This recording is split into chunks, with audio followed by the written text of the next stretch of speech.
Bonjour, je m'appelle Silke Pan. Je suis paraplégique depuis l'année 2017 et je suis artiste de cirque acrobate. À cette époque, je travaillais déjà en tant qu'acrobate de cirque et lors d'un entraînement, la sécurité n'a pas fonctionné et j'ai chuté.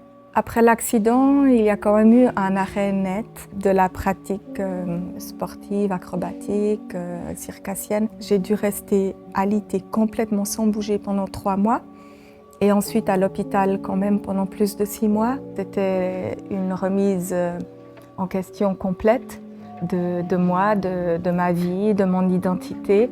J'ai dû surmonter cette sensation de me sentir emprisonnée dans mon corps. J'avais quand même de la peine à accepter ce corps qui ne me correspondait plus. J'avais l'impression que c'était pas moi. Dès le début, je me disais que ça ne servait à rien de rester dans ce passé que je ne pouvais plus changer et reconstruire avec ce qui me restait. Et c'est un état d'esprit qui m'a quand même permis de continuer, de reconstruire ma vie.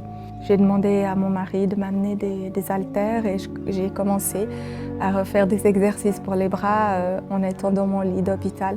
Après l'accident, j'ai eu la chance de pouvoir essayer plusieurs disciplines sportives, mais celle qui m'a plu, qui m'a accroché le plus, c'était le handbike, le vélo à bras. C'est un sport que j'ai tout de suite aimé parce qu'il me permettait d'être en plein air, il me permettait de faire des efforts durs, donc je transpirais, où je sentais mon corps, où je pouvais solliciter tous les muscles qui étaient encore fonctionnels. Et c'est seulement 4 ans après l'accident que j'ai fait ma première course. Je ne revenais pas à des résultats que j'arrivais à faire, et simplement parce que j'y allais avec le plaisir.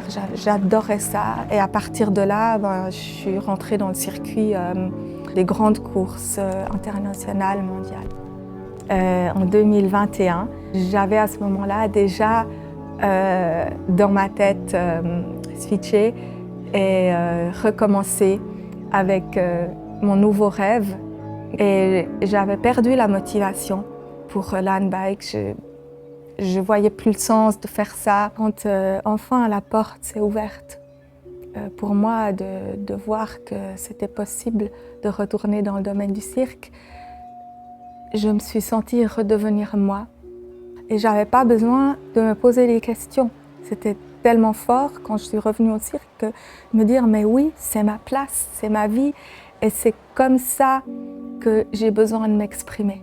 En ce qui concerne la technique, la grande difficulté, c'est de réussir à hisser son bassin par sa propre force au-dessus des épaules en position verticale, alors que tout le bassin et les jambes qui n'ont plus de muscles actifs.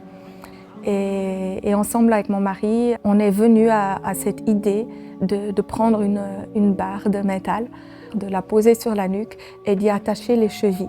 Et c'est cette technique-là qui m'a convaincue parce qu'elle permet de travailler avec mon corps complet. Ma barre sur ma nuque, c'est un peu comme la canne d'un aveugle. Elle m'indique, selon où elle appuie et avec quelle force elle appuie, ça me montre dans quelle position se trouve mon bassin. Et j'évolue comme ça. Mon numéro raconte cet épisode douloureux du moment où il y a eu la chute, le rêve brisé et la reconstruction et le fait de revenir à ce que j'aime le plus. J'emmène les gens dans une histoire et le temps du numéro, je leur fais oublier le handicap tout comme moi. Je l'oublie tout comme moi. Quand je suis sur les mains, j'ai la sensation de voler dans une autre dimension. La vraie vie, c'est parfois sport, mais c'est aussi reconnaître la beauté de l'instant présent.